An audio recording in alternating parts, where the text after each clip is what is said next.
வேளாங்கண்ணி புனித ஆரோக்கிய அன்னை பேராலய ஆண்டு திருவிழா தொடங்கியதை அடுத்து தமிழகம் முழுவதும் உள்ள கிறிஸ்துவ பேராலயங்களிலும் தேர் பெருவிழா கொடியேற்றத்துடன் துவங்கியது.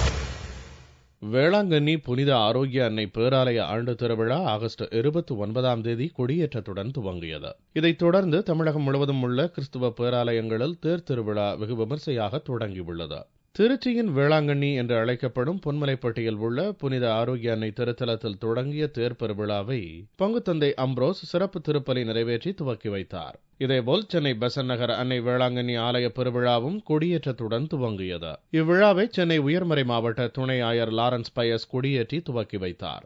கிறிஸ்துவ மக்கள் மட்டுமல்லாது அனைத்து மதத்தினரும் பங்கு பெறும் இவ்விழா சிறப்பு வாய்ந்த விழாவாக அமையும் என்று பேராயர் பிரான்சிஸ் மைக்கேல் தெரிவித்தார். இதனுடைய சிறப்பு என்னவென்றால், பெசன்ட் நகரிலே அமைக்கப்பட்டிருக்கிற கடற்கரை ஓரமாக அமைந்துள்ள அன்னை வேளாங்கண்ணி திருத்தலம் தான். இந்த திருத்தலத்திற்கு வருகின்ற மக்கள் யார்? கிறிஸ்தவர்கள் மட்டுமா? இல்லை, கிறிஸ்தவர்கள் ஒரு 40% மட்டுமே. மீதம் இருக்கின்ற 60% மக்கள் வேற்று மதத்தை சார்ந்தவர்கள், இந்து மதத்தை சார்ந்தவர்கள், முஸ்லிம் மதத்தை சார்ந்தவர்கள், பிற மதத்தை சார்ந்தவர்கள். வருவதன் நோக்கம், வந்து ஜெபிக்கின்ற போது மரியாள் ஆரோக்கிய அன்னையை நோக்கி ஜெபிக்கிற போது அவர்களுக்கு அருள் கிடைக்கிறது. அன்னையின் அருளால் எனக்கு ஒரு வியாதி வந்தது.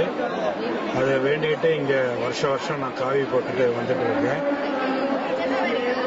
அன்னையிலிருந்து இன்ன வரைக்கும் அன்னை என்னுடைய அருள் என் மேல பொழிஞ்சு ஒவ்வொரு ஆண்டும் ஆரோக்கியமாக சந்தோஷமாக எங்கள் குடும்பத்தோடு இங்கே வந்து கொண்டிருக்கிறோம். கொடியேற்றத்தை முன்னிட்டு சிறப்பு கூட்டுப்பாடல் திருப்பலிகளும் ஆராதனைகளும் நடைபெற்றது. இதைத் தொடர்ந்து நவநாட்களும் ஜபங்கள் நடைபெறும் என்று அறிவிக்கப்பட்டுள்ளது. விழாவின் முக்கிய நிகழ்வான தேர் பவனி வரும் செப்டம்பர் 8ஆம் தேதி நடைபெறுவதை ஒட்டி ஏராளமான பக்தர்கள் கலந்து கொள்வர் என்று எதிர்பார்க்கப்படுகிறது.